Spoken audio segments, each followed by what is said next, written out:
dengan adanya keyakinan kelas menjadi semakin baik. Nama saya Listi, kelas 6 SD, SD Negeri 1 Slemadeg. Saya sangat senang berdiskusi dengan Bu Patmi membuat keyakinan kelas. Semoga keyakinan kelas yang kita sepakati membuat kita semakin disiplin.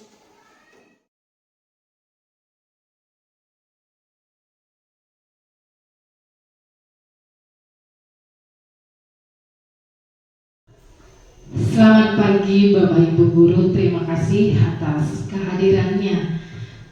Di sini saya bukan bermaksud untuk menggurui Bapak Ibu Guru, tetapi saya ingin berbagi tentang apa yang saya dapatkan pada pendidikan guru penggerak. Di sini istilahnya kita sharing. Saya memenuhi tugas pada modul 1.4 tentang berbagi praktek budaya positif.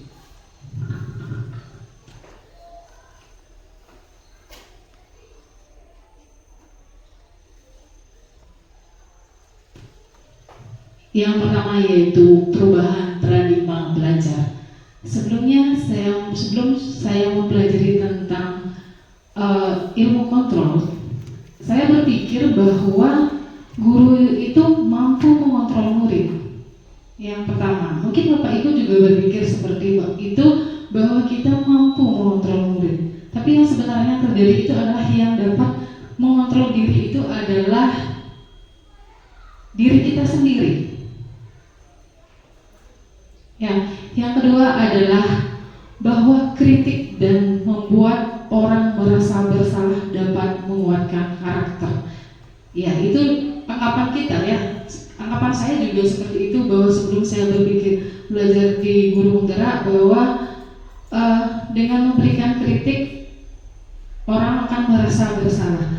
Tapi kalau orang tidak bisa menerima kritik kita, tentunya orang akan merasa tersakiti ya, merasa tersinggung jika itu. Itu awalnya sebelum saya belajar tentang modul ini 1.4 ini. Yang ketiga yaitu bahwa semua penguatan positif efektif dan bermanfaat. Kemudian selanjutnya adalah bahwa orang dewasa memiliki hak untuk memaksa. Bahwa kita orang dewasa itu kan tidak berhak untuk memaksa, setiap orang mempunyai kehendak, bahkan keinginan. Oke. Kemudian kita lanjutkan. Ya. Ini setelah kita mempelajari tentang teori kontrol, siapa sesungguhnya yang memiliki kontrol? Ya. Stimulus responnya dulu. Kita mencoba mengubah orang agar berpandangan sama dengan kita. Itu dulu stimulus respon kita ya. Tetapi setelah kita mempelajari teori kontrol atau pilihan, bahwa kita berusaha memahami pandangan orang lain tentang dunia.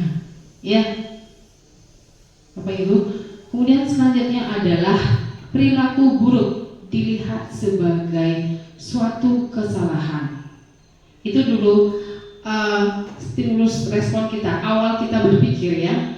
Kemudian setelah mempelajari tentang teori kontrol, bahwa semua perilaku memiliki tujuan. Ya, jika kita melakukan hal yang positif, tentunya kita atau anak-anak itu memiliki tujuan. Ya. Kemudian selanjutnya stimulus responnya, orang lain bisa mengontrol saya.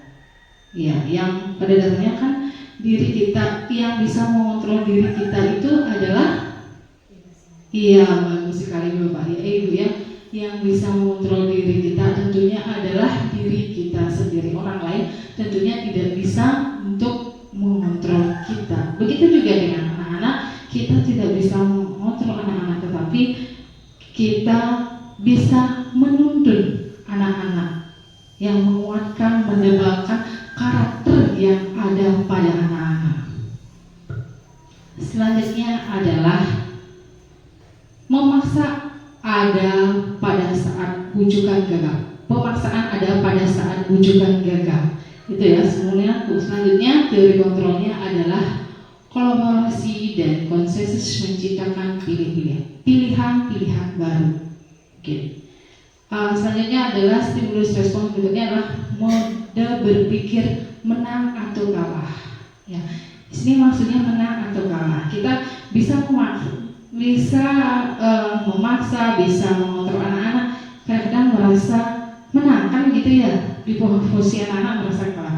Nah, dengan kita mempelajari teori kontrol, kita berpikir menang-menang, sama-sama menang. Karena di sini jika ada anak-anak yang mengalami permasalahan, kita di sini sifatnya adalah mencarikan solusi. Kita tidak berhak untuk menghakimi, tetapi bagaimana di sini kita mencari solusinya bersama sehingga kita dapat menumbuhkan motivasi anak-anak itu dalam dirinya sendiri. Selanjutnya adalah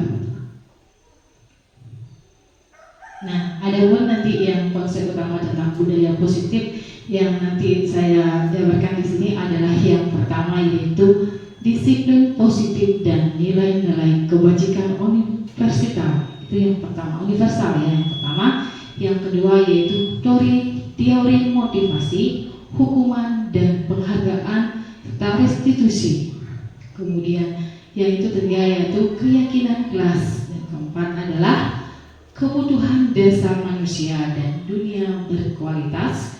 Kemudian posisi kontrol sebagai seorang guru apa saja nanti. Kemudian untuk memecahkan permasalahan atau kita mencari masalah atau menghadapi masalah siswa dengan menggunakan segitiga restitusi. Nanti saya jabarkan satu persatu. Ya, yang pertama yaitu disiplin positif dan nilai-nilai kebajikan universal.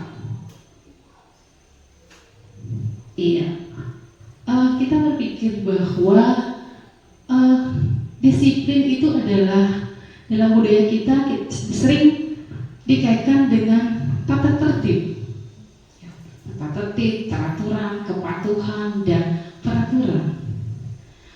Di situ juga dimaknai menjadi suatu yang dilakukan seseorang pada orang lain untuk mendapatkan kepatuhan kita. Itu awalnya kita berpikir bahwa disiplin itu seperti itu ya. Kemudian tujuannya adalah menanamkan motivasi pada murid-murid kita, yaitu untuk menjadi murid yang mereka inginkan atau kita inginkan, dan menghargai diri sendiri dengan nilai-nilai yang mereka percaya. Motivasi yang muncul dari dalam diri mereka atau intrinsik akan berdampak jangka panjang. Motivasi yang menjunjung nilai-nilai kebajikan yang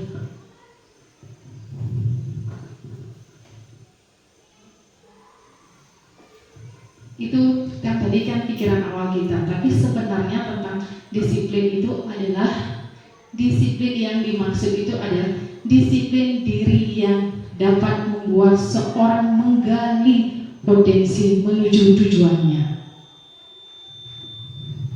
Ya, disiplin diri juga mempelajari cara mengontrol diri. Yang terpenting bagaimana kita mengontrol diri, menguasai diri dan bertanggung jawab untuk memilih tindakan.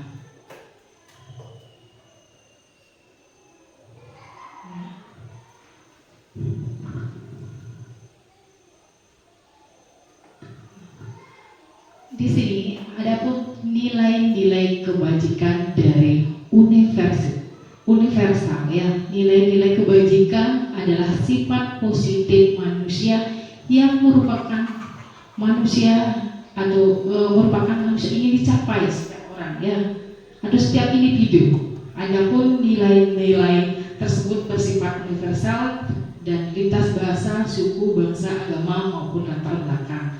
Nah, nilai-nilai yang merupakan payung besar dari sikap dan perilaku kita, nilai-nilai yang menjadi fondasi kita dalam berperilaku. Adapun misalnya contoh nilai kebajikan adalah komitmen, tanggung jawab, disiplin, itu yang merupakan contoh-contoh nilai dari kebajikan.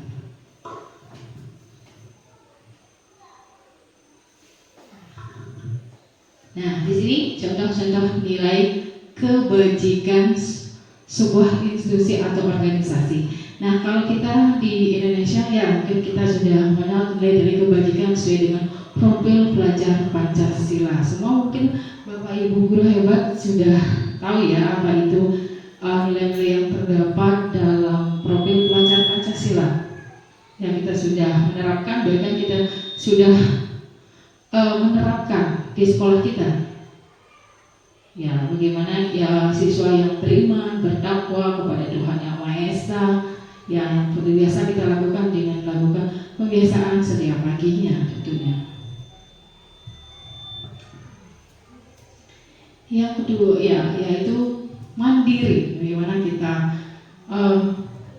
mengarahkan siswa atau menuntut siswa kita menjadi siswa yang mandiri.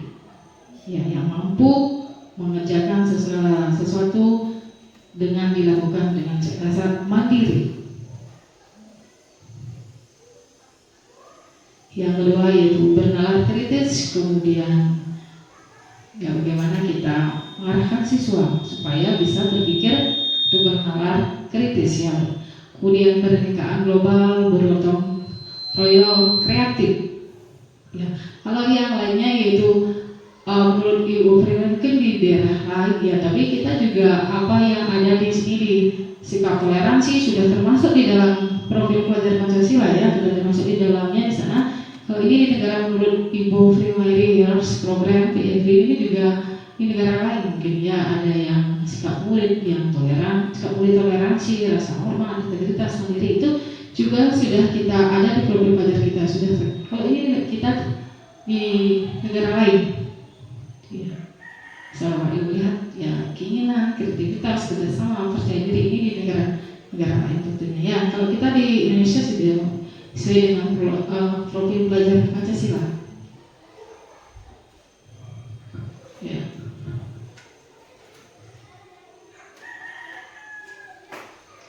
Begitu juga dengan ini nilai fleksibilitas ini ya. Di negara lain ya kita juga sudah tadi itu sudah semua mencakup sudah di profil pelajar Pancasila. Ini negara lain tidak ada globalisasi, kedudukan. Itu lanjutannya.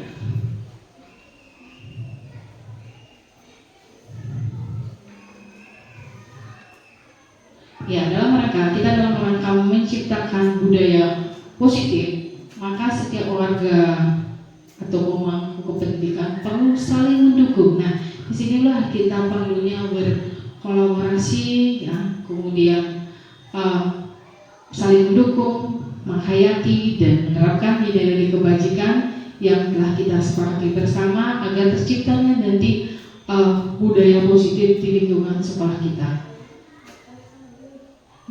Ya, perlu adanya disiplin juga dalam diri untuk meningkat atau menumbuhkan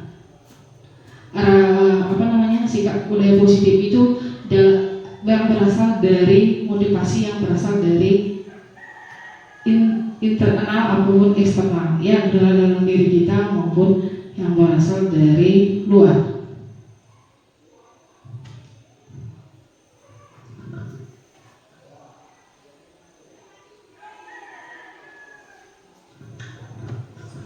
Selanjutnya adalah teori motivasi hukuman, penghargaan, dan restitusi.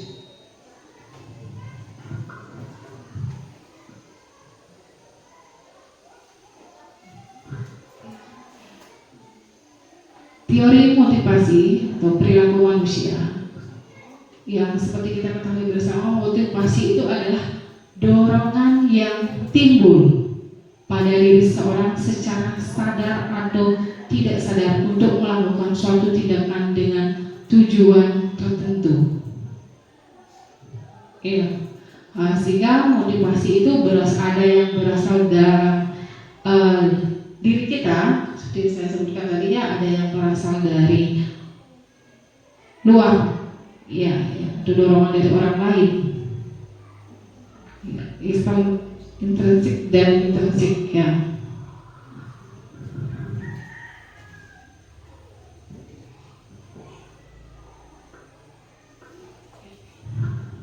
Ini ada motivasi internal dan internalnya ya. Menurut Gosden dalam bukunya Restituting School, Display menyatakan 3 motivasi perilaku untuk menghindari ketidaknyamanan atau hukuman. Itu menurut Bapak Ibu itu berasal dari motivasi mana? Kalau untuk anak-anak melakukan sesuatu mungkin ya melakukan sesuatu atau kemudian dia untuk menghindari ketidaknyamanan atau hukuman. Contohnya begini, saya harus nyapu pagi-pagi melaksanakan piket gitu misalnya, Pak Ibu, terus dia takut untuk menghindari ketidaknyamanan dan hukuman. Kira-kira itu motivasi berasal dari mana, Ya, itu motivasi berasal dari eksternal ya, dari luar ya Bapak Ibu guru. Tepatnya ini motivasi berasal dari luar untuk menghindari ketidaknyamanan, itu kan berarti bukan dalam dirinya. Motivasi itu bukan tumbuh dari dalam dirinya, benar ya? Karena ada hukuman atau ketidaknyamanan, maka dia melakukan suatu piket kan gitu jadinya, Bapak Ibu. Itu berasal dari melakukan motivasi itu berasal dari eksternal, berasal dari dorongan. Dia takut kan tidak nyaman, dia dapat hukuman, saya harus melakukan piket. Berarti itu dia berasal dari motivasi eksternalnya. Tingkat terendah dari motivasi perilaku manusia, biasanya orang yang motivasi perilaku untuk menghindari hukuman atau ketidaknyamanan akan bertanya, apa yang akan terjadi apabila saya tidak melakukan. Berarti itu kan motivasi dari kalau saya tidak melaksanakan pikir hari ini atau saya tidak memakai seragam hari ini, saya nanti akan dihukum. Itu yang mendapat motivasi dari eksternal. Kemudian selanjutnya adalah untuk mendapatkan imbalan dari orang lain atau institusi. Kalau itu menurut Bapak Ibu guru hebat, kira-kira motivasi yang berasal dari mana? Apakah motivasi itu berasal dari eksternal atau internal? Ya, tentunya itu berasal dari internal. Karena sama, dia melakukan sesuatu itu tentunya dia ingin mendapatkan apa? Imbalan kan? Iya. Mendapatkan imbalan, mendapatkan penghargaan, mendapatkan pujian. Tentunya ya, itu berasal dari internal. Sebab dia mereka melakukan sebuah tindakan untuk mendapatkan pujian. Jadi kan saya begini dulu, saya penyapu biasa dibilang rajin nanti sama bapak sama ibu gurunya. Ya, itu kan tentunya dia mendapat motivasinya secara dari luar ya. Kemudian selanjutnya yang ketiga ya, untuk menjadi orang yang mereka inginkan dan menghargai diri sendiri dengan nilai-nilai yang mereka percaya. Kalau ini kira-kira menurut Bapak Ibu guru hebat, motivasi yang berasal dari mana Iya, biasa Bapak Ibu ini motivasi berasal dari internal. Nah, inilah yang kita ingin tekankan pada anak-anak. Bagaimana supaya kita anak-anak melakukan sesuatu yang positif itu tidak merasa tertekan, Bapak Ibu. Bagaimana kita menumbuhkan motivasi anak-anak dalam dirinya untuk melakukan hal tersebut. Ya, mereka melakukan sesuatu melakukan sesuatu karena nilai mereka yang dia yakini, yang diyakini dan dihargai, dan mereka melakukan karena mereka ingin menjadi orang yang melakukan nilai-nilai yang mereka yakini. Dia sudah terbiasa. Contohnya seperti ini. Pagi-pagi melihat sampah ya di kelas semuanya. Pagi-pagi dia melihat sampah berserakan, kemudian dia sudah meyakini bahwa dengan adanya sampah yang sembarangan itu nanti saya jadi tidak sehat, gitu dia kan? Nanti saya tidak sehat, nanti saya sakit karena banyak penyakit gitu misalnya. Karena materi, terus dia meyakini. Jadi dia bagaimana kita menumbuhkan pada siswa bahwa apa yang mereka lakukan itu berasal dari dirinya atau tumbuh dari dalam dirinya. Gitu. Nih, Pak Bung.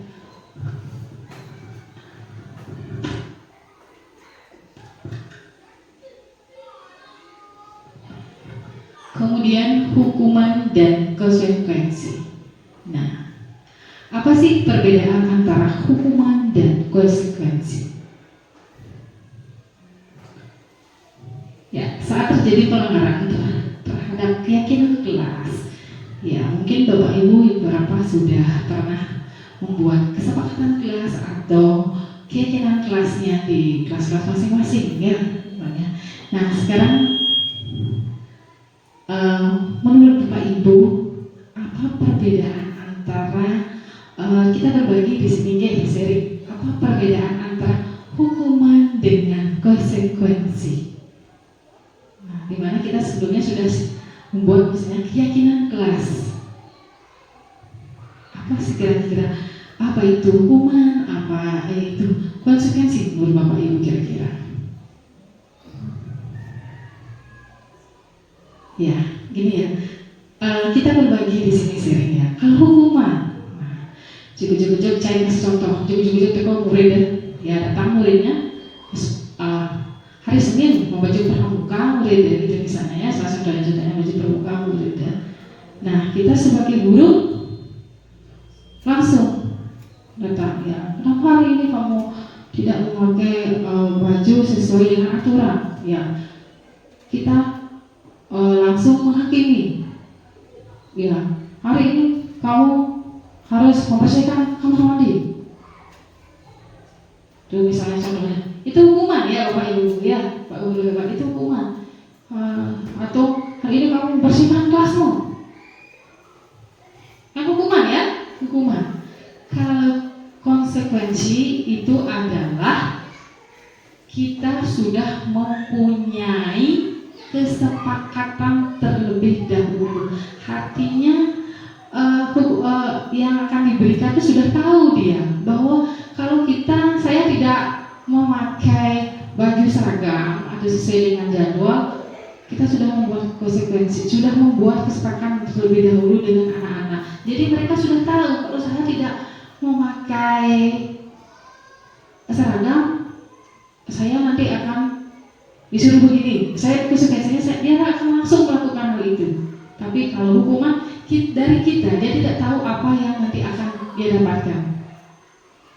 Secara artinya dari pihak guru yang menentukan apa yang mesti dia lakukan. Kalau konsekuensi itu berdasarkan kesepakatan yang sudah disepakati. Jadi sudah tahu. Kalau saya nanti tidak memakai seragam, saya akan saya akan mendapat atau membersihkan. Dia sudah tahu konsekuensinya apa. Ya, kalau hukumannya tidak tahu, itu karena berasal dari yang memberikan, yang terjadi begitu saja. Yang hukuman itu terkadang bersifat menyakitkan. Anak-anak kalau dihukum dia akan dendam, marah. Dia kan dibawa sampai dia besar itu Bapak Ibu. Ya, saya dihukum dulu sama Bu Padmi, saya sangat kecewa ya, saya marah, saya diginiin. Ya, itu akan bersifat menyakitkan, mungkin akan dibawa dendam anak-anak kita. Ya, yang bersifat menyakitkan, tidak nyaman, biasanya dilakukan spontan ya. Kita dapat ada kesepakatan terlebih dahulu. Murid akan takut, ya, membenci peraturan, ya, menjadi rendah diri. Ya, kalau konsekuensi bersifat mengontrol murid dengan penguatan positif, mendorong kepatuhan, akan menghormati pelajaran. Itulah kita terlebih dahulu membuat suatu kesepakatan, ya mungkin kita kesepakatan sekolah, kelas, ya. Namun hukuman kehidupan dan konsep ini masih bersifat eksternal, bukan internal, eksternal, berasal dari luar Bapak Ibu.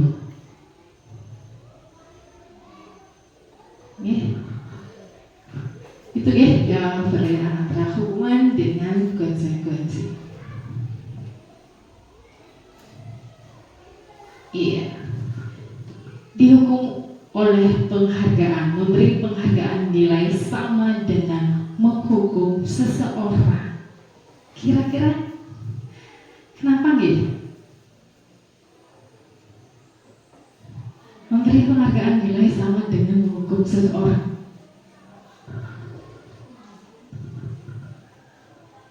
Yang kasih contoh begini, Bapak Ibu guru kita sharing di sini nih.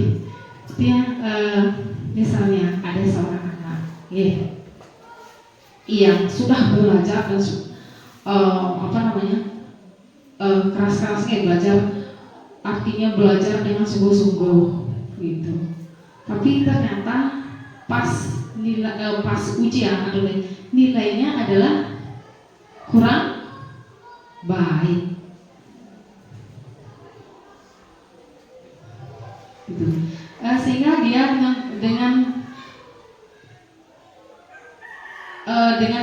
demikian dia akan merasa kecewa. Benar tidak?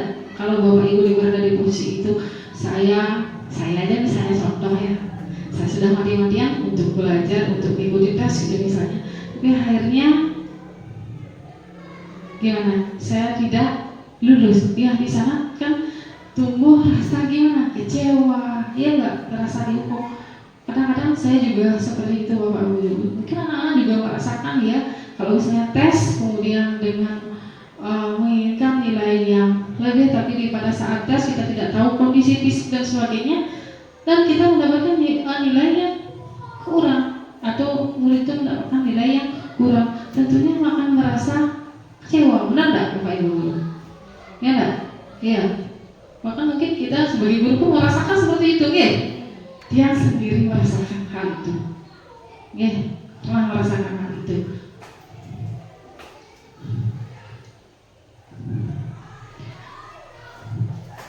Pengaruh jangka pendek dan jangka panjang. Jika diberikan dalam jangka waktu yang lama terus-menerus, maka akan anak kehilangan motivasi intrinsic.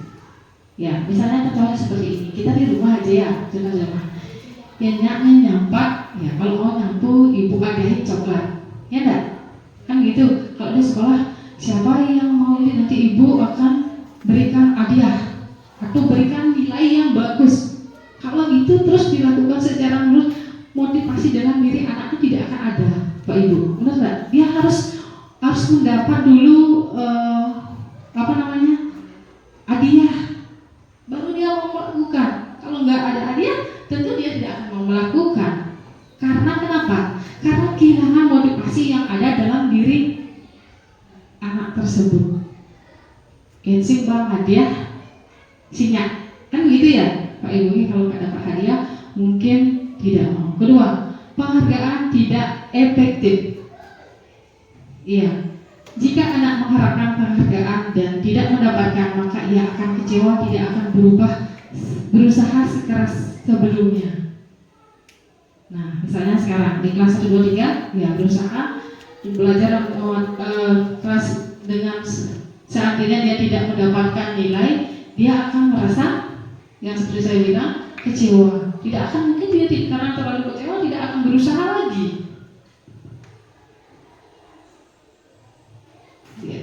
Hanya penghargaan merusak hubungan.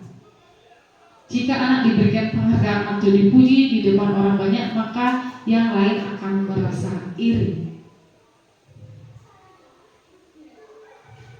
Ya, mungkin yang lain, dia memuji jauh guru apa-apa, dia aja, ya, kan gitu ya, dia aja. Setidaknya itu ya juga merusak, ya, menimbulkan rasa iri pada anak.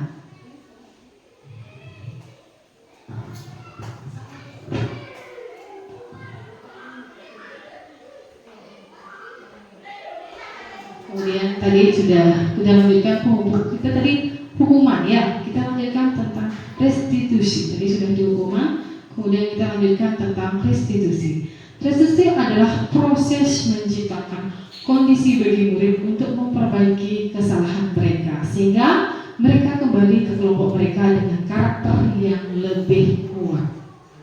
Ya, restitusi membantu murid menjadi lebih memiliki tujuan, disiplin positif, dan memulihkan dirinya setelah berbuat salah. Penekanan bukan pada bagaimana berperilaku untuk menyenangkan orang lain atau menghindari ketidaknyamanan, namun tujuannya adalah menjadi orang yang menghargai nilai-nilai kebajikan yang mereka percaya. Ya, itu adalah proses menciptakan kondisi murid untuk memperbaiki kesalahannya.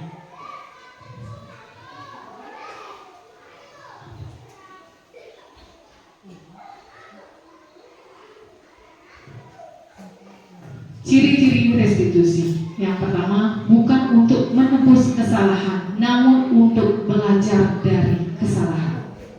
Yang kedua adalah memperbaiki hubungan. Kemudian tawaran bukan paksaan. Yang ketiga adalah restitusi menuntut untuk melihat ke dalam diri. Kemudian restitusi mencari kebutuhan dasar yang mendasari tindakan. Terus restitusi juga adalah cara yang paling baik. Restitusi fokus pada karakter, bukan tindakan. Restitusi fokus pada solusi, mencarikan solusi anak-anak. Kemudian restitusi mengembalikan murid yang berbuat salah pada kelompoknya. Misalnya jika anak-anak melakukan kesalahan, menurut Bapak Ibu guru hebat, kira-kira lebih baik menggunakan hukuman apa restitusi? Kira-kira lebih baik kita menghukum apa menggunakan restitusi? Dengan cara menghukum apa dengan cara restitusi? Iya, bagus, dengan cara restitusi. Karena kalau menghukum kita nanti seperti saya bilang, merasa dendam, sakiti. Kalau restitusi di sini kita mencari solusi untuk anak-anak, menghakimi. Bukan untuk bermaksud untuk menghakimi anak-anak, tetapi bersama mencarikan solusinya. Kita lanjutkan lagi. Di sini Bapak Ibu dapat dilihat ada kasus tidak mengerjakan PR. Di kelas Bapak Ibu ada nggak siswa yang tidak mengerjakan PR? Bahkan sering kita menemui ya.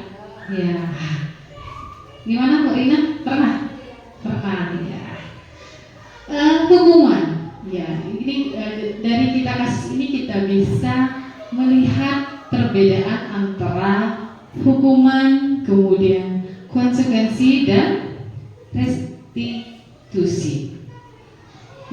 Hukuman. Guru menghukum murid tersebut maju dan berdiri di depan kelas selama 1 jam pelajaran. Yang kedua, konsekuensi.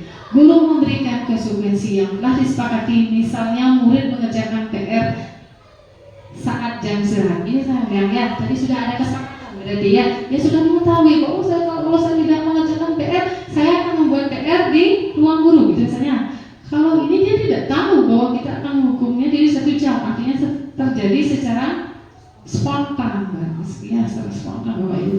Kemudian kalau restitusi, kalau kita menyelesaikan kasus itu dengan restitusi, guru menanyakan alasan tidak mengerjakan PR. Kemudian menanyakan keyakinan kelas, kesepakatan kelas yang dilanggar, dan membantu murid untuk menyelesaikan masalahnya. Kalau restitusi, kalau menurut Bapak Ibu guru, yang dari kasus itu yang mana kira-kira yang digunakan untuk menangani kasus anak yang paling bagus menurut Bapak Ibu yang kita gunakan untuk menangani contoh kasus anak tidak mengerjakan PR ini? Mengerjakan PR ini merupakan suatu sering terjadi pada kita anak-anak sering terjadi. Yang kira-kira yang mana kasus cara penyelesaian yang kita gunakan, kira-kira yang mana yang lebih bagus kita gunakan kira-kira menurut Bapak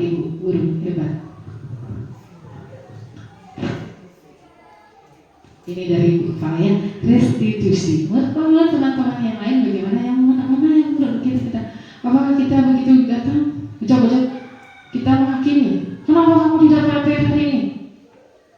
Itu kan sifatnya hukum ya. Iya. Mengapa kamu hari ini dapat? Apa saja kamu kerjakan di rumah? Semua hari ini kamu tidak KPR. Nah, itu contohnya ya. Itu hukum. Kamu berdiri 1 jam. Iya. Itu melakukan hukuman ya kan dari kita. Ya. Itu hukuman. Sebaiknya ya saya sangat setuju dengan Ibu Kepala yang kita gunakan adalah restitusi. Kita menanyakan dulu alasannya kenapa anak tersebut tidak mengerjakan PR. Tentu dia pasti punya alasan dia melakukan hal positif seperti saya jelaskan tadi kan. Tentu dia punya alasan, Bu, karena saya takutnya dia juga melakukan hal positif. Ya, saya membantu ibu saya karena ibu saya sakit tidak ada di rumah. Saya harus membantu ibu saya harus menyiapkan makan. Saya tidak sempat membuat PR. Kalau jauh-jauh kita hukum, merasa nggak kita sebagai guru? Merasa nggak kita bersalah ya nggak? Ya, makanya kita sebagai guru menanyakan dulu, menanyakan dulu alasan kenapa dia tidak membuat PR. Setelah kita menanyakan kenapa dia tidak membuat PR, tentunya Bapak Ibu sudah membuat keyakinan kelas. Apakah itu sesuai dengan keyakinan kelas? Kita tanyakan kepada anak tersebut. Ya, tentunya dia menjawab tidak sesuai. Ya, kalau tidak sesuai dengan keyakinan kelas, untuk berikutnya diulang lagi. Kamu tahu itu salah? Iya, tahu. Dia tentu bisa bilang tahu kan ya. Terus apa yang akan kamu lakukan? Kita harus mencarikan bersama siswa, mencarikan solusinya. Di sini kita sifatnya mencari solusi bersama siswa agar dia bisa mengerjakan PR untuk selanjutnya dan tidak mengulangi kesalahannya. Artinya di sini kita sifatnya tidak menghakimi dari siswa itu, tapi mencarikan solusinya agar dia belajar dari kesalahan yang diperbuat. Dia menyadari bahwa apa yang dia lakukan itu tidak sesuai dengan kesepakatan kelas yang telah atau sesuai dengan keyakinan kelas ya, yang telah sudah disepakati secara bersama. Jadi Bapak Ibu.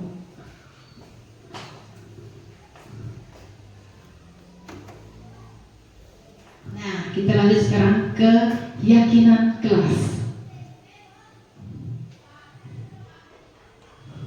Nah, mengapa keyakinan kelas tidak peraturan kelas kira-kira? Kenapa keyakinan kelas dan tidak merupakan peraturan kelas?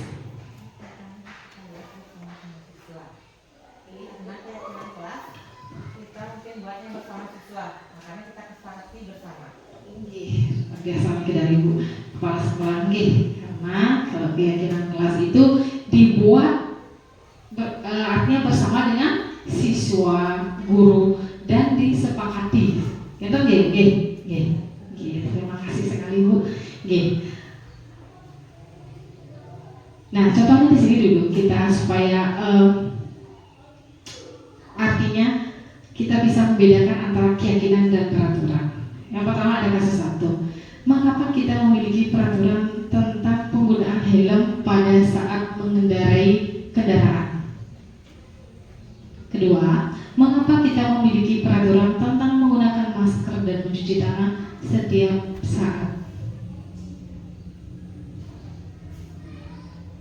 Ya, kita kan meyakini bahwa kita menggunakan helm itu kan jadinya kita kesini dulu nih. Bahwa kita menggunakan helm itu nanti kita membuat kita aman, ya enggak? Kalau Bapak Ibu berkendaraan tidak menggunakan helm, nyaman nggak? Merasa nyaman nggak? Aman nggak? Apalagi di jalan ramai, jalan tol ya, pasti merasa tidak nyaman ya. dengan menggunakan helm kita merasa aman, ya nggak, Pak Guru ya? Kalau kita aman, ya. Kemudian begitu juga dengan kita menggunakan atau mencuci tangan, tentunya kita akan merasa tangan saya tidak terkena bakteri, ya tangan saya tidak akan sakit karena kita meyakini itu untuk kesehatan. Nah, gitulah kembali kita itu kita kan meyakini. Kalau peraturan, kalau kita tidak meyakini kalau peraturan, sengken, menelem, gitu gak? Tak apa, saya tidak pakai helm, orang tak ada polisi, tak ada yang nangkap saya. Kalau gitu Bapak yang benar gak? Itu kan peraturan. Apa saya nggak pakai helm, itu peraturan. Hanya aturan. Kalau nggak ada polisi juga tak apa-apa, betul gak seperti itu? Ya itu peraturan Bapak Ibu. Kalau keyakinan, yang saya mengelak jalan ramai trotol kini berat, ya nanti saya tak nyaman, begitu Bapak Ibu. Benar tak? Nah itulah keyakinan dan peraturan Bapak Ibu. Ya jadi kita bisa ya antara keyakinan dengan peraturan, meyakini, ya tidak dikasih. Keyakinan, nilai-nilai keselamatan dan kesehatan inilah yang kita sebut suatu keyakinan, yaitu nilai-nilai kebajikan universal yang sepakati secara tersirat dan terlepas dari latar belakang suku, negara, bangsa maupun agama. Seseorang akan lebih tergerak dan bersemangat untuk menjalankan keyakinan daripada hanya sekedar mengikuti serangkaian peraturan tertulis tanpa makna. Seperti saya bilang tadi, contohnya helm itu ya, kita meyakini bahwa kita dengan memakai helm kita akan merasa nyaman. Kalau sudah peraturan, ada Pak Polisi, saya tidak akan ditangkap hari ini. Kan begitu, itu peraturan. Kalau keyakinan, kita meyakini bahwa kita dengan menggunakan helm, kita akan merasa nyaman. Ya, itu nih Bapak Ibu belum ya.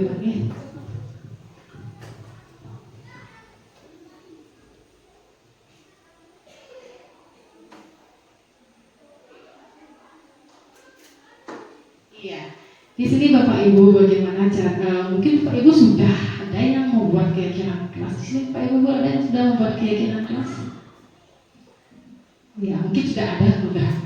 Sudah, yakin sudah ada. Yang langkah-langkah membentuk keyakinan kelas atau bagaimana kita membentuk keyakinan kelas atau sekolah. Ya, berupa pernyataan-pernyataan universal yang bersifat lebih abstrak daripada aturan gitu ya. Kemudian dibuat dalam bentuk positif. Ya, bersifat abstrak daripada peraturan berupa pernyataan-pernyataan universal. Artinya pernyataan abstrak. Apa yang mungkin di kelas sudah saya kelas yang bagaimana yang anak-anak inginkan atau impikan gitu ya. Kemudian pernyataan-pernyataan tersebut kemudian dibentuk dalam saya ingin kelas yang nyaman, ya, saya ingin kelas yang tertib, saya ingin kelas yang bersih, yang saya ingin saling menghargai, tidak ada yang ejek-ejek, guru dan sebagainya. Itu kita buat kesepakatan dulu dengan anak-anak. Nah, itu langkahnya berupa pertanyaan-pertanyaan universal dibuat dalam bentuk positif, artinya dibuat dalam bentuk kalimat positif. Kemudian hendaknya tidak terlalu banyak sehingga mudah dipahami dan yang gini. Seperti contohnya di kelas 6 sudah membuat keyakinan kelas yang dibuat yaitu hanya 3. Saling menghargai, disiplin, dan kebersihan. Tentunya dari disiplin, kebersihan, dan saling menghargai itu sudah mencakup, ya. Tidak menjelek-jelekan, tidak bully, berarti sudah saling menghargai, melaksanakan piket, datang tepat waktu, itu adalah disiplin. Ya. Kemudian sesuai dengan kondisi kelas, sesuaikan dengan kondisi kelas. Mungkin keyakinan kita di kelas 1, kelas 2, kelas 3, dan 4, 5, 6 mungkin berbeda. Sesuaikan dengan keadaan kelas atau keyakinan kelas. Kemudian semua warga kelas atau sekolah dilibatkan dalam membuat keyakinan kelas. Kita tidak bisa membuat kalau keyakinan kelas itu sendiri ada sepihak. Kita membuat keyakinan kelas itu adalah bersama dan bersama kita sepakati semua sekolah, atau kalau kita membuat keyakinan kelas berarti seluruh warga stakeholdernya menyepakati hal tersebut, kesepakatan itu. Tapi kalau di kelas, kesepakatan antara siswa dan wali kelasnya. Gitu.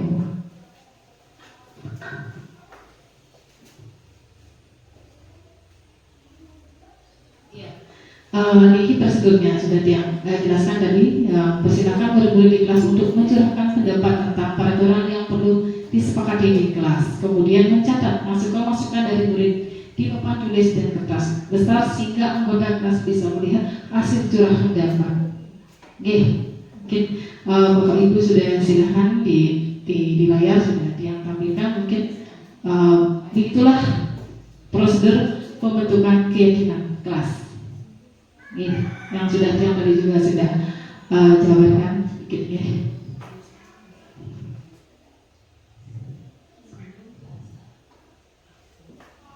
Iya, apa dampak yang ingin Bapak Ibu harapkan setelah membuat keyakinan kelas? Yang diharapkan tentunya siswa memahami tujuan dan makna dari keyakinan kelas yang kita buat, sehingga tergerak dari dalam diri untuk menjalankannya. Ya, tentunya yang kedua, siswa saling mengingatkan jika ada yang melakukan tindakan tidak sesuai dengan keyakinan kelas. Tiga, siswa menjadi nyaman dan bahagia belajar di kelas sesuai dengan keyakinan yang mereka sepakati bersama. Kenapa? Karena dia yang membuat keyakinannya, ya tak? Dan dia kan tidak melakukan secara terpaksa, karena yang membuat itu adalah murid sendiri itu. Jadi dia melakukan itu juga seharusnya dengan tidak terpaksa dan menjalankannya sesuai dalam dirinya, sesuai dengan motivasi di dalam dirinya.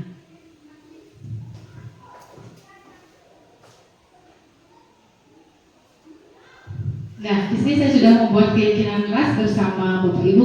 Ini di kelas 6 pertama dia menulis dulu ide-ide yang ingin, kemudian Bapak Ibu bisa melihat setelah menulis, kemudian ditempelkan, kemudian dari itu ide-ide mereka itu kita saring, ya kita cari yang penting-pentingnya dan ubah menjadi kalimat yang positif. Kemudian baru ditandatangani dan ditempel. Di sini juga sudah ada contoh nyatanya keyakinan kelas sudah saya tempelkan. Kebetulan di sana di tembok sudah saya tempelkan. Ini yang keyakinan kelas yang ingin guru dan murid berdoa sebelum pelajaran dimulai, gitu ya. Itu keyakinan mungkin. Tapi nanti yang ambil karena keyakinan kelas ini poin-poinnya saja intisari dari kesepakatan. Jadi saya mengambil itu saling menghargai, kemudian kebersihan, disiplin, itu saja yang poin-poinnya saja, biar kenapa? Biar mudah untuk diingat oleh siswa ya.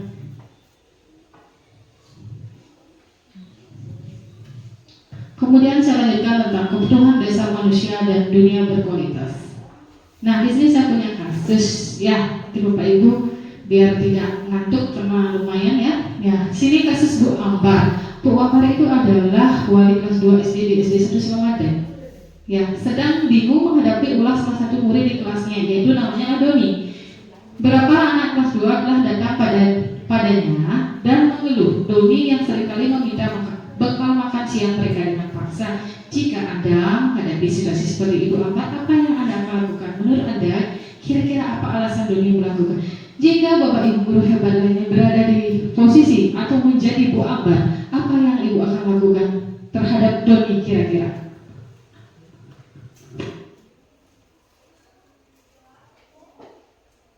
Iya, ini kasus seorang anak yang sering mengambil bekal temannya secara paksa. Mungkin kalau Bapak Ibu guru hebat berada di posisi atau menjadi wali kelas 2 itu, apa yang akan Bapak Ibu lakukan atau apa yang dilakukan?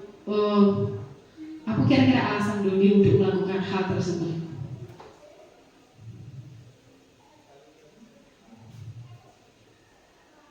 Bisa, ya. Terkadang kita kan juga ada ya, ini kasus yang biasa ada di sekolah ya mungkin ya. Jika ada yang anak itu kan dengan berbagai karakter, ya enggak? Ya. Apakah kita juga boleh menghakimi menghakimi dulu anak ini. Iya, tentunya nggak boleh ya kita menghakimi anak itu. Yang perlu kita lakukan pertama itu adalah kira-kira namping ya. Mari kita sharing di sini Bapak Ibu. Kita kan berwaktu untuk menggurui di sini.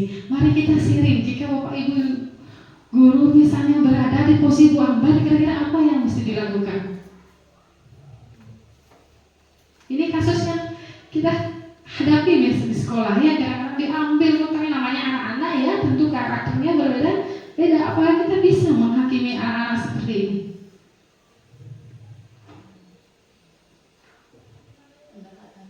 Iya, bagusnya Bu Rica, saya sangat setuju bahwa kita dulu melakukan pendekatan terhadap anak tersebut.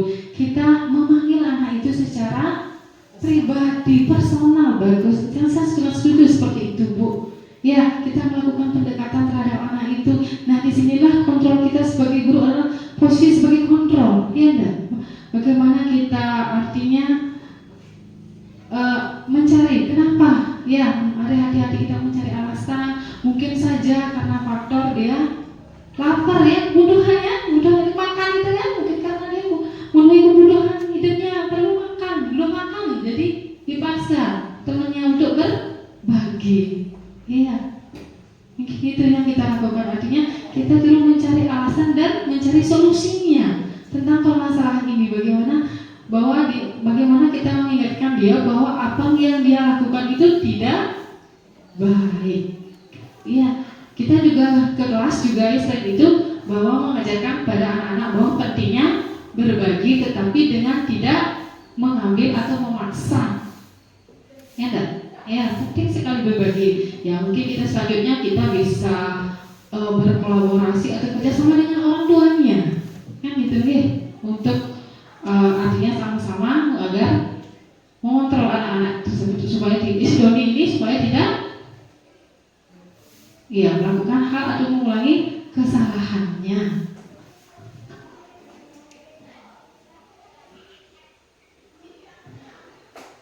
Semua yang kita lakukan adalah usaha terbaik untuk mendapatkan apa yang kita inginkan. Ketika seorang murid melakukan suatu perbuatan yang bertentangan nilai-nilai kebajikan atau melanggar peraturan sebenarnya, dikarenakan mereka gagal untuk memenuhi kebutuhan dasar mereka. Salah satunya mungkin dia merasa lapar. Makan itu kan merupakan kebutuhan dasar ya. Ya. Dia lanjut apa saja kebutuhan dasar dari manusia itu. Nah, inilah kebutuhan dasar dari manusia. Bertahan hidup, cinta kasih, ya. Kemudian kesenangan, penguasaan, dan kebebasan. Mungkin dari kasus dari Doni itu dia salah satunya adalah cinta kasih. Mungkin nggak? Kurang diperhatikan di rumahnya, mungkin ya Bapak Ibu kurang diperhatikan sama orang tuanya sehingga dia mencari perhatian. Terkadang anak-anak yang seperti itu sering mengganggu temannya karena di rumahnya juga kurang perhatian dari orang tuanya. Dia butuh kasih sayang sebenarnya itu. Iya. Nah, kalau Doni maksudnya mungkin dia bertahan hidup, dia perlu makan, lapar ya enggak? Makan itu kan merupakan bertahan hidup, dia butuh bertahan hidup, tidur, makan, dan kita kasih sayang, atau dia kesenangan. Mungkin saja ya enggak? Dia dengan mengambil milik orang lain itu dia merasa senang, Bapak Ibu. Kan ada, ya. Jadi kita harus mencari kebutuhan dasar apa yang sebenarnya ini dipenuhi oleh Doni. Ya, kebutuhan bertahan hidup merupakan kebutuhan yang bersifat fisiologi untuk bertahan hidup. Misalnya kesehatan, rumah, dan makanan. Sudah saya cerita. Nah, contohnya di sini adalah mungkin kita sudah kan ya. Nah, di sini kita kesempatan kemarin sarapan bareng bersama ya. Nah, ini itu kebutuhan dasar untuk makan, minum, itu kan semua adalah kebutuhan dasar hidup. Kemudian kasih sayang dan rasa diterima.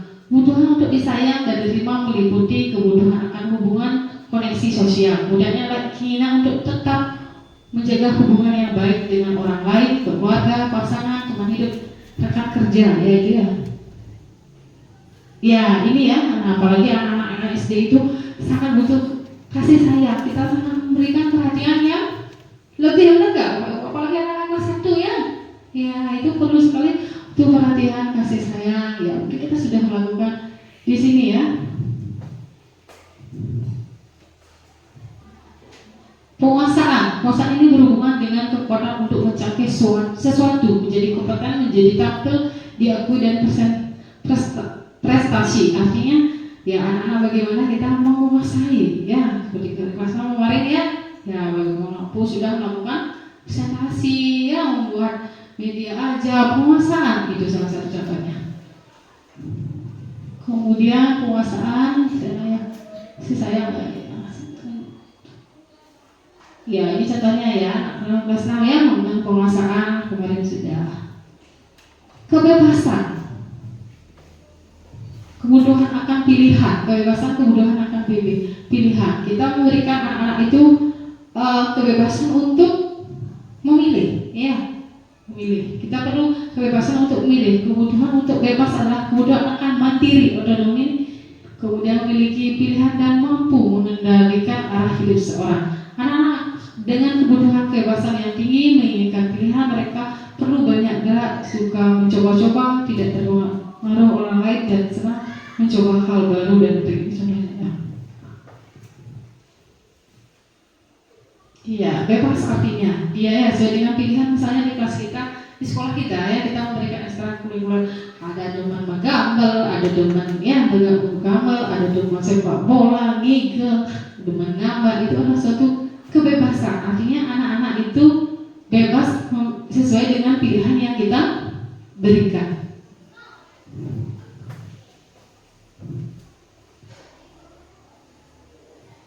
Kesenangan atau untuk merasa kebutuhan untuk merasa senang adalah kebutuhan untuk mencari kesenangan, bermain-main dan tertawa. Ya, apalagi anak-anak SD ya masih senang-senangnya bermain. Ya, ini yang paling kesenangan, kebutuhan dasar manusianya itu adalah kesenangannya. Ya, ada senang masak, ya, ada senang, ya, tidak, ya. Kemudian ya ada senang bernyanyi, gitu ya. Sebenarnya ini video ya Pak Ibu, tapi karena waktu mungkin, ya, ya.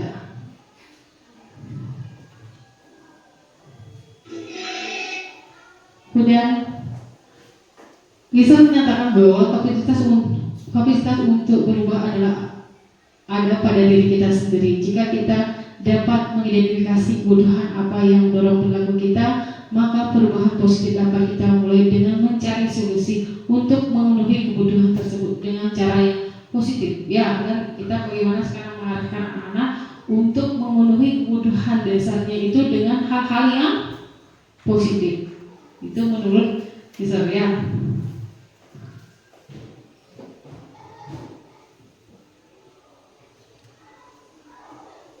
Nah, kita lanjutkan tentang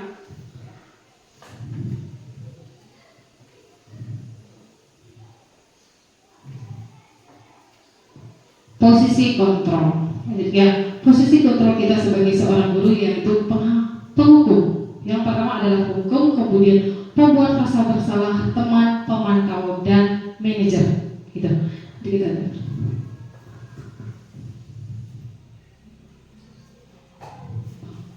posisi penghukum, seorang guru bisa menggunakan hukuman fisik atau maupun verbal. Ya, fisik maupun verbal. Pada posisi ini sentiasa mengatakan bahwa sekolah memerlukan sistem atau alat yang dapat lebih menekan murid-murid lebih dalam lagi. Kemudian guru-guru yang menerapkan posisi hukum akan selalu berkata, kamu selalu salah, selalu yang terakhir selesai. Itu ya, misalnya ini kalau guru-guru menggunakan posisi penghukum, itu yang saya jelaskan di awal tadi.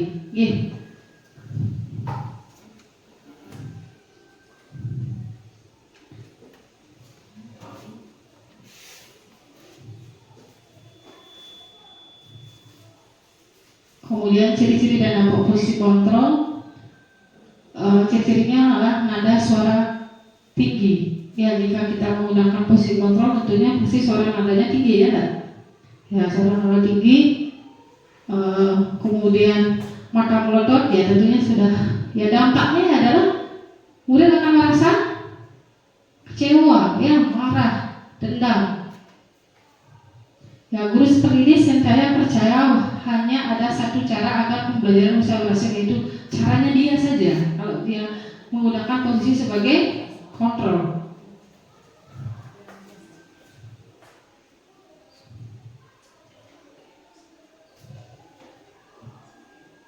Ya, kedua, posisi kontrol membuat merasa bersalah.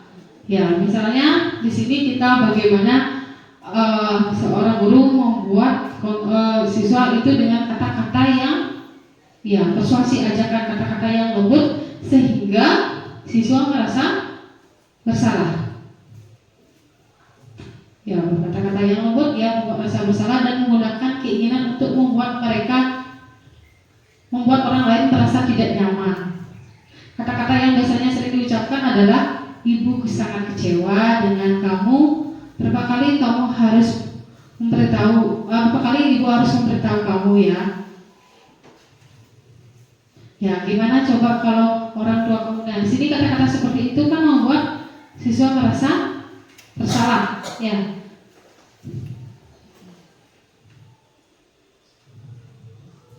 Ya, kalau ciri-cirinya dampak posisi kontrol membuat merasa bersalah. Ciri-cirinya adalah memelas, kemudian halu, kemudian sedih, bahasa tubuh.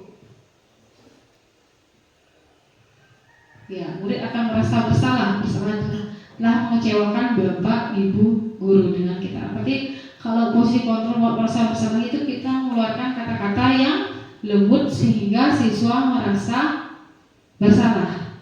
Ya, seperti saya contohkan tadi kalimatnya. Ya, posisi kontrol teman. Pada posisi ini guru tidak akan menyakiti murid, namun akan tetap berusaha mengontrol murid melalui persuasi. Ya, bagaimana contohnya kalimat di sini adalah, ayo bantulah demi bapak ya, demi ibu ya. Ayo ingat tidak bantuan bapak selama ini. Ya sudah, kali ini tidak apa-apa, nanti ini bantu bereskan. Pokoknya kita bagaimana kita kata-kata kita itu sebagai teman ya, tetapi masih dalam kontrol. Itu ya, posisi kontrol seorang guru yang pertama yaitu penghukum, kedua yaitu merasa bersalah, kemudian posisi kontrol teman.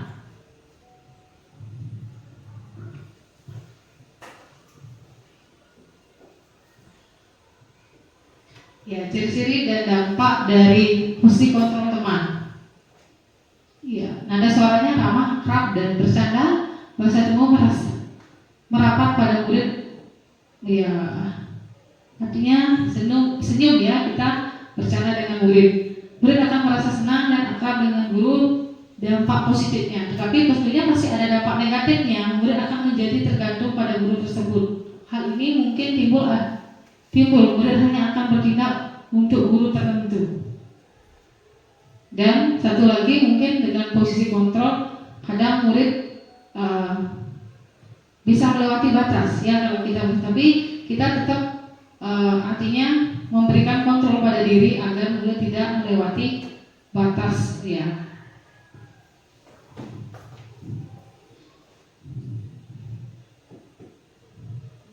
Kemudian yang keempat, posisi kontrol memantau.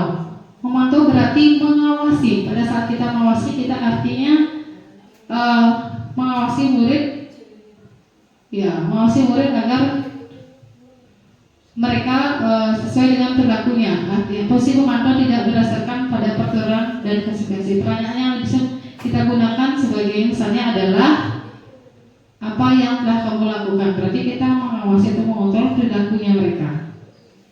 Ya, kemudian selanjutnya itu posisi kontrol. Ciri-cirinya yaitu ciri-ciri dan dampak posisi kontrol pemantau, yaitu nadanya suara datar, bahasa tubuhnya formal. Kemudian murid memahami konsekuensi yang harus dijalankan karena telah melanggar salah satu peraturan sekolah. Ya, silakan Bapak Ibu bisa dilihat. Nah, inilah posisi yang terpenting misalnya dalam guru adalah posisi sebagai manajer, adalah posisi di mana guru berbuat sesuai bersama dengan murid. Persilahkan murid mempertanggungjawabkan perilakunya. mendukung murid agar dapat memenuhi solusi atas permasalahannya sendiri. Ya, di sini ya berarti kalau kita sebagai manajer artinya di sini sama-sama mahasiswa adalah mencari solusi tentang permasalahan yang dilakukannya.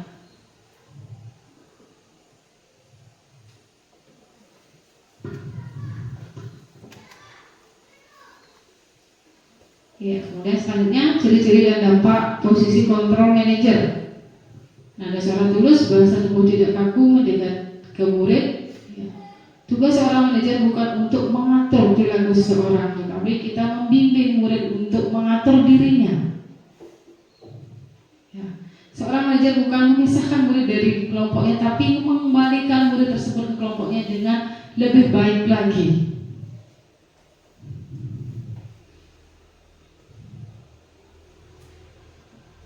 Kemudian ciri-ciri dan dampak posisi kontrol. Sudah ya. Kita lanjutkan sekarang ke segitiga restitusi.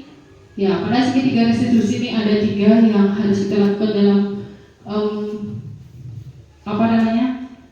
mengatasi permasalahan murid. Yang pertama adalah menstabilkan identitas, kemudian adalah validasi tindakan yang salah dan menanyakan keyakinan. Pada menstabilkan identitas itu setiap orang pasti, misalnya dengan kata-kata seperti ini, setiap orang pasti menstabilkan identitas itu, contohnya setiap orang pasti pernah melakukan kesalahan. Nah, di sini sifatnya kita tidak menghakimi, tapi menstabilkan keadaan. Ya. Kemudian kamu bukan satu-satunya yang pernah melakukan ini. Ya, berarti di sini kita akan menstabilkan keadaan dengan kalimat tersebut. Kemudian setelah itu baru validasi tindakan yang salah. Kamu tentunya punya alasan. Di sini kita menanyakan alasan kenapa dia melakukan hal tersebut. Ya, setelah distabilkan identitasnya distabilkan, kemudian baru validasi tindakan yang salah. Setelah itu baru menanyakan keyakinan. Sebelumnya kita sudah membuat keyakinan yang sudah kita sepakati. Jadi segitiga restitusi itu yang ada pertama itu menstabilkan identitas, yang kedua itu validasi tindakan yang salah, tiga itu menanyakan keyakinan.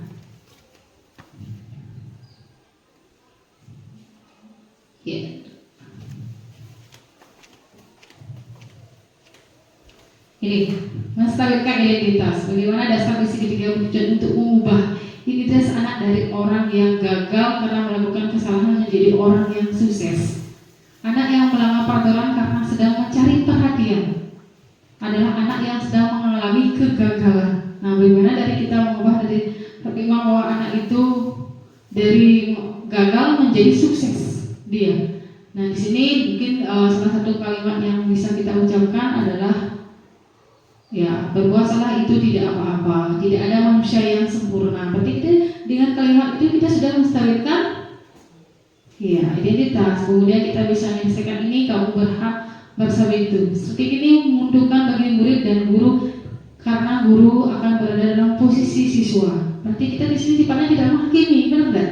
Wah, kita bahwa setiap orang punya atau setiap orang pernah melakukan kesalahan. Itu misalnya di sini posisi kita adalah tidak menghakimi murid, tetapi adalah akan mencarikan solusi bersama, berdua atau dengan guru atau murid itu mencarikan solusi tentang permasalahan yang dihadapi. Kedua adalah validasi tindakan, menanyakan kepada siswa apa alasan mereka untuk melakukan hal tersebut atau tindakan yang negatif. Tentunya pasti punya alasan dan tujuan. Setelah itu selanjutnya adalah menanyakan keyakinan sesuai dengan keyakinan yang sudah kita buat. Kemudian ditanyakan apakah itu sesuai dengan keyakinan yang kita buat, gitu kan? Tentunya anak kan menjawab sesuai gitu ya. Dan terus apa yang mereka akan kamu lakukan? Itu misalnya kalimatnya. Ya, itu ya, menanyakan keyakinan. Itulah segitiga restitusi. Yang pertama adalah menstabilkan identitas, kedua menanyakan menanyakan yang kedua adalah tindakan yang salah, yang ketiga adalah menanyakan keyakinan. Nah, di sini saya sudah melakukan praktek segitiga restitusi dengan kasus anak contohnya yang sering terlambat ke sekolah. Ya, di sini anak kelas 6 Pada kasus satu ini anak itu sering terlambat ke sekolah, jadi kita menggunakan segitiga restitusi.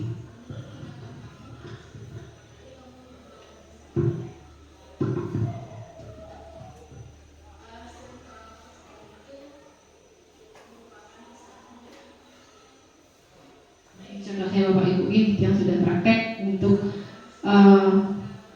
menangani permasalahan anak kelas 6 yang dengan kasus terlambat ke sekolah dengan menggunakan segitiga restitusi. Yang pertama, menstabilkan identitas, kedua, validasi tindakan yang salah, dan ketiga, menanyakan keyakinan.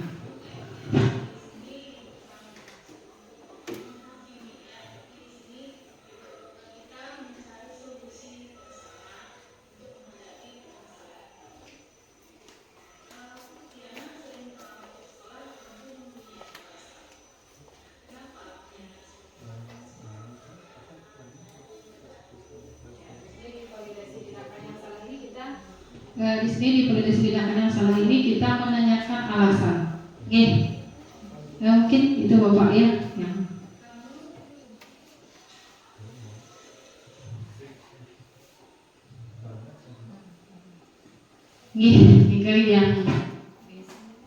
Jika yang bisa yang bagikan untuk Bapak Ibu guru, mungkin jika ada hal yang perlu kita diskusikan, mari kita diskusikan bersama.